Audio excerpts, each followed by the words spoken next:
Hello, everybody, and welcome to our webinar today about the PPP New Loan Necessity Questionnaire for applications, anyone who's submitted applications greater than $2 million. Briefly about myself, I am the founder and CEO of Multifunding. I am an Inc. columnist. I'm an author of The Growth Dilemma. I'm a member of EO as well as Vistage. I've advised the prior administrations as well as the Federal Reserve and Treasury Department on the business credit markets, and I have been featured in the press about ongoing business lending issues. So my lawyers asked me to share some disclaimers before we begin. We are in an unprecedented time in history, and the information available to us is continuously changing. The information provided is based upon our best judgment about what we know at this time and a decade of experience with SBA lending. However, key questions remain about how to implement many of these new government programs. Multifunding LLC does not accept any liability as it relates to the timeliness or content of the information we are sharing today or we may share in the future, and we are under no legal duty to update any such information or recommendations. We encourage you to check in with your attorneys, CPAs, and financial advisors for additional insight. We are going to go through some slides. I encourage you to save your questions and keep them at the end and place them in the Q&A. We'll also give you the opportunity to raise your hand and ask them verbally. We will be sharing copies of this video recording of this presentation, as well as the slides later on today for 2 participants. When we all signed up for the PPP loans, we made an attestation that current economic uncertainty makes this loan request necessary to support the ongoing operations of our businesses. This attestation was fairly vague and unclear and could have been interpreted to mean a lot of different things.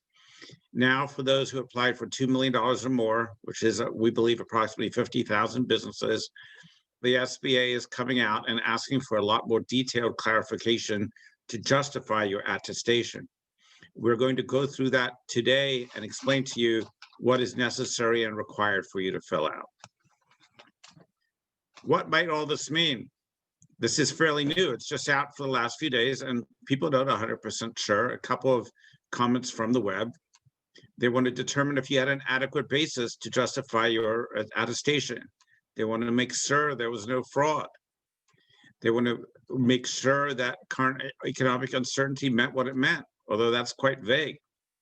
And they want to have a full picture of your balance sheet to ensure the basis of your PPP loan. The reality of the matter is that what they're likely doing is collecting information now to pick and choose some files to audit and to dig do deep dives into, and they're going to narrow the field from 50,000 to a smaller group that they're choose to focus on. So let's dig into the forms and what they ask, which is really what all they know. And if you borrowed more than $2 million, there are 2 forms, Form 3509 for for-profit businesses and for Form 3510 for nonprofit businesses. We're going to today dig into 3509, which is for the for-profit businesses. If you borrowed more than $2 million, the SBA wants you to back it up. And when you receive this form, which will likely come from your bank, it is due within 10 business days. And within 5 days of submitting the form, supplemental docs need to be submitted. And if you do not comply with this, the SBA might deem your PP application to be ineligible and seek repayment of the full amount. So what are they asking for? In the first amount, it's sort of the business activity assessment. They want to know what ended up being your gross revenue in Q2 of 2020. And if your business is seasonal, they want to know your gross revenue in Q3 2020. Did you exist in Q2 of 2019? If yes, they're going to compare your Q2 2020 to your Q2 2019 to see how it compares. If you did not exist, they want to look at your gross revenue of Q1 of 2020 or seasonal Q3 of 2019. They're looking for some basis of a comparison to see how the pandemic affected you. They're going to want to know if you were required to be shut down by state or local authorities due to COVID-19. What state and local authorities issued the order, and they want to know the start and end days of the shutdown order. They want to know maybe you were not required to fully shut down, but you were ordered to significantly alter your operations. They want to know the start and end date of how your operations were altered, the number of people permitted in your locations, the services restricted, say they're outdoors if you're a restaurant, how you reconfigured employee workplaces, and were there additional approximate cash outlays to back up these mandatory alterations. Sometimes people voluntarily stopped or reduced operations due to COVID-19. It was a business choice, but not a compliance requirement. And if you did so, that's okay, but they want to know the start and end dates. They want to know your justification for why you voluntarily stopped or reduced operations. Perhaps you had employees contracted COVID-19. Perhaps COVID-19 significantly disrupted your supply chain or potentially other scenarios. And perhaps you voluntarily altered your operations, but did not entirely shut down. Why did you do this? How? And what were the start and end dates? And the number of people in the location reduced or capped, and the employee workspaces configured, and the additional cash outlays for these voluntary actions. They want to know also, did you start any new capital improvement projects not due to COVID-19 between the period of March 13th and the time that your forgiveness was over, and what the approximate cash outlays were for these projects. And they provide you the opportunity in 1,000 characters or less to provide any additional clarity about this information. Then comes the liquidity assessment. It is a little bit vague, but our best understanding, the liquidity assessment is purely based on the assets, cash, etc., in the business. They want to know how much did you owe in cash and cash equivalents on the last day of the calendar quarter prior to your PPP loan application, and they're going to ask you to back it up. They want to know if you paid out any dividends or other capital distributions to the company's owners between March 13th, 2020 and the end of your PPP period, other than pass-through estimated tax payments, and how much. They want to know if you prepaid any outstanding debt during the same period, and if so, how much. And they're going to want to know, were any of your employees during the loan forgiveness period compensated more than $250,000 on an annualized basis? If so, they want a breakdown of that and how many employees and what the total amount of compensation was. They're going to want to know during the loan forgiveness period, were any owners compensated, including all gross of everything, of more than $250,000, and how many owners, and what was the total amount of compensation during the period for all owners. They're going to want to know on the date of your PPP loan application, were any of your equity securities listed on a national securities exchange, i.e. a public company. They're going to want to know on the date of your PP loan application, did any publicly traded company own 20% or more of any share class of your outstanding equity securities? If you did not have any equity securities on a national exchange on the date of your application, what was your book value, shareholders' equity value on the last day of the quarter before your loan application? They're going to want to know on the date of your loan application, were you a subsidiary of another company? Did a parent company have at least 50% of your company's common equity or equivalent equity interest? And if so, the details of that company.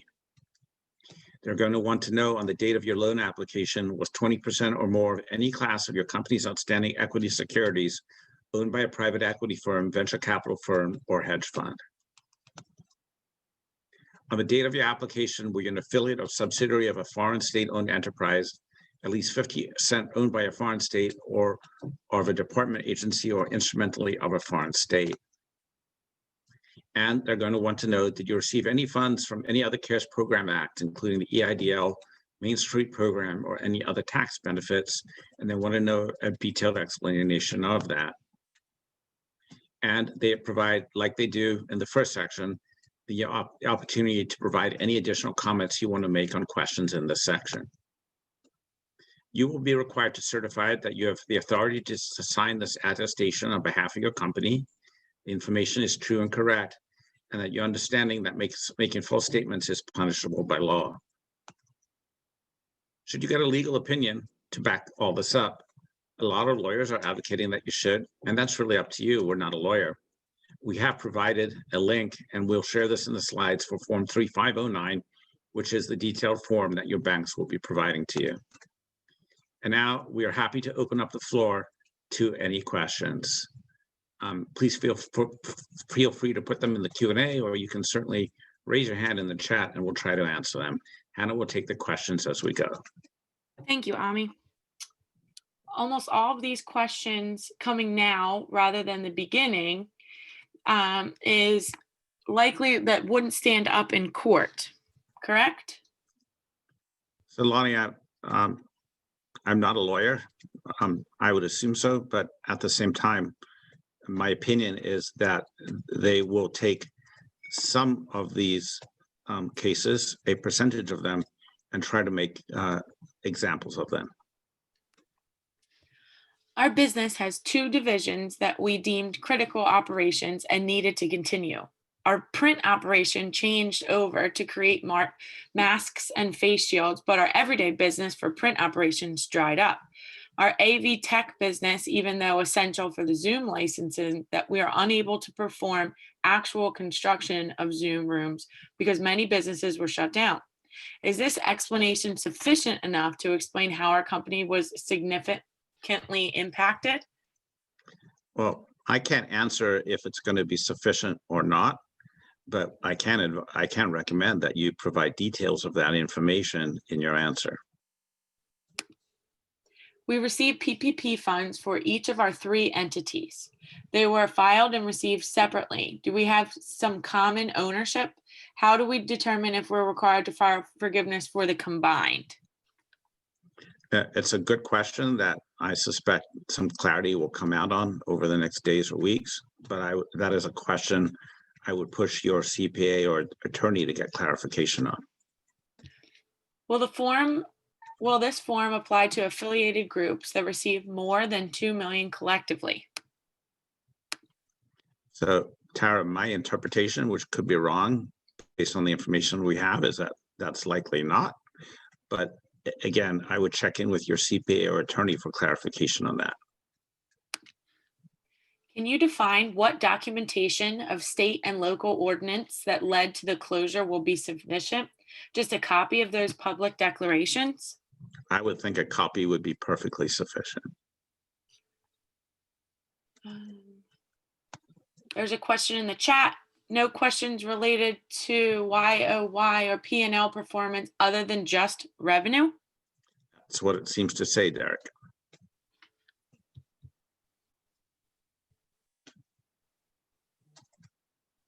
Happy to take any other questions, folks.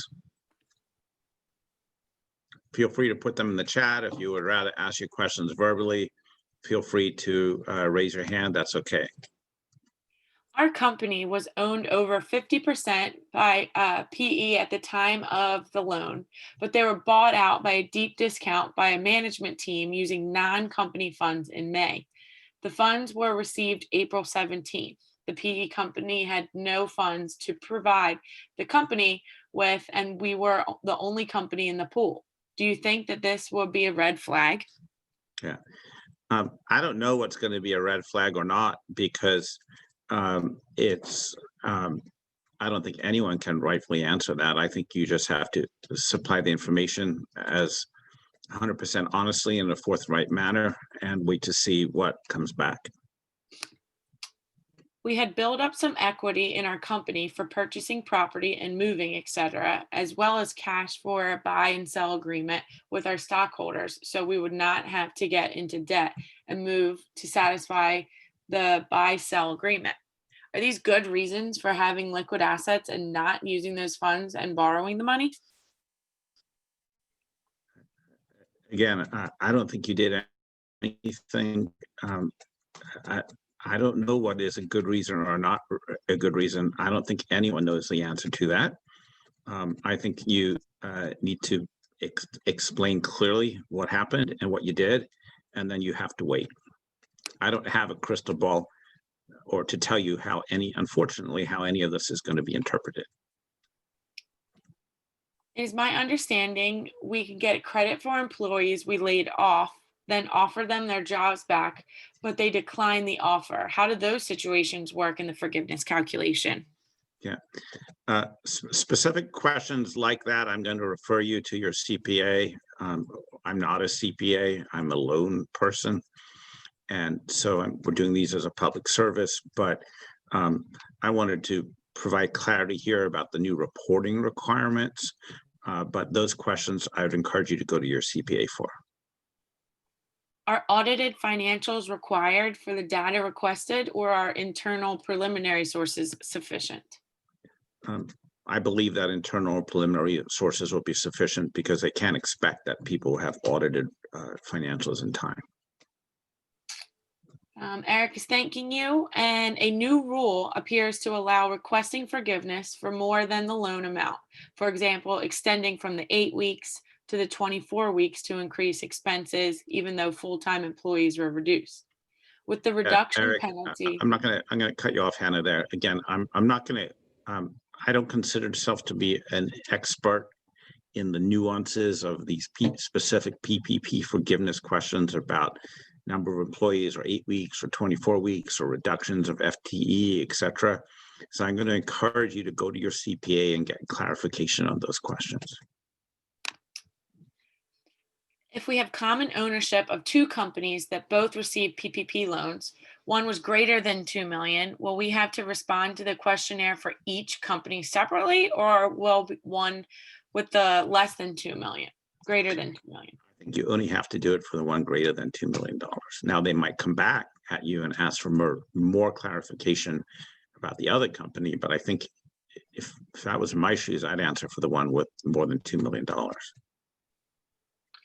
We were considered essential, so we did not have to close, but we are not sure if we are going to have to close. We borrowed money mostly to keep our employees on the payroll. Would this be considered a good reason for uncertainty? And Agostino, the initial attestations were vague, to say the least. So any good attorney would argue absolutely. Ultimately, which examples the SBA is going to choose to make examples out of, I don't know. And do you know what level of reduction in revenue they're looking for as a good reason for the loan? Again, we just don't know at that time. No one knew what reduction to anticipate or to expect.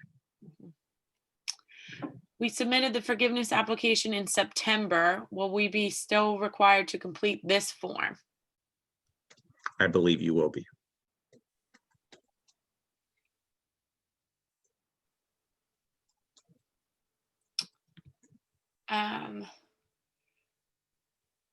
So the more than the loan amount can be requested in forgiveness with corresponding expenses was the clarification. Does that make sense? I don't think you'll never be able to get more forgiveness than the loan amount. I can't imagine any scenario where anyone will be able to get forgiven in excess of their loan amount. Mm-hmm.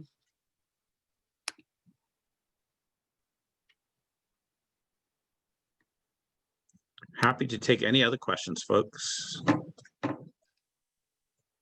You can, if you don't want to type them, you can also raise your hand in the chat group and we'll be happy to let you speak verbally. I think we have some questions here. Maybe we didn't see, why would they be asking about dividend? They're really, in my mind, more looking to see if anyone was pulling taxpayer money out that you're now asking to be forgiven and pulling into your pockets personally is what I think.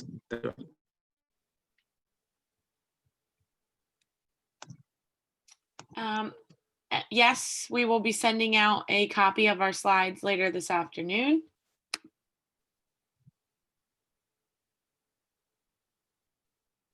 And there's a clarification. Yeah, Eric, you're asking questions specifically to how much you can apply for and under what basis you can basis. And I'm going to refer you back to your CPA and all those. It's gotten frankly above my pay grade, and I don't want to answer things I don't feel comfortable.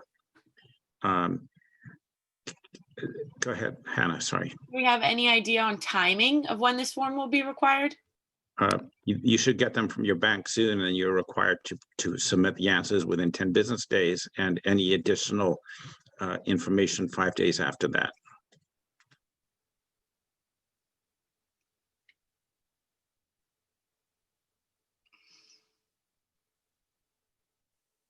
We have a comment which I'll share from my good friend Lonnie Martin.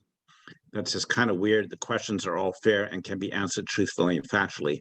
Yet, as you said at the beginning, they imply some level of ex post facto judgment, which was never understood at the beginning of the PPP process.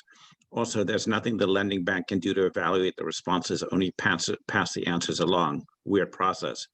Plus, it's not understood what a bad judgment may result in. Lonnie, I agree with you 100%. And the only thing I would further back you up is that it's not the bank's responsibility to validate or confirm or audit any of the information you're provided. Their responsibility is simply to collect it and pass it along. And then it's moving into a black hole in Washington that we don't know what's going to happen with it.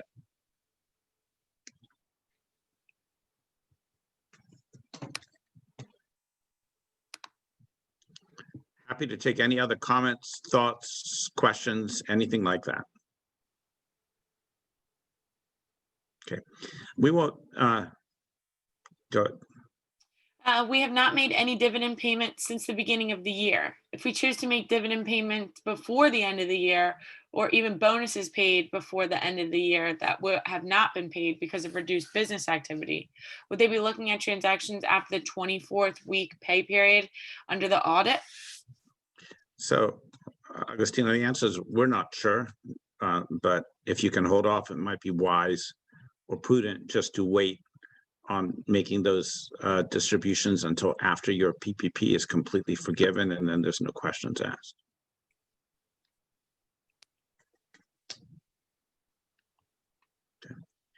Okay. We're not going to repeat this webinar. We will post it on our community site at realtime.inc.com. We will share a copy with all of you in the community. And certainly, should meaningful new information come out, we will announce and launch a new webinar. But until that point, I understand I've probably created more confusion than clarity, but my best advice is you have no choice. So answer all this information truthfully and put the information out and wait to see what happens. So until then, we wish you all Godspeed. Take care now. Bye-bye.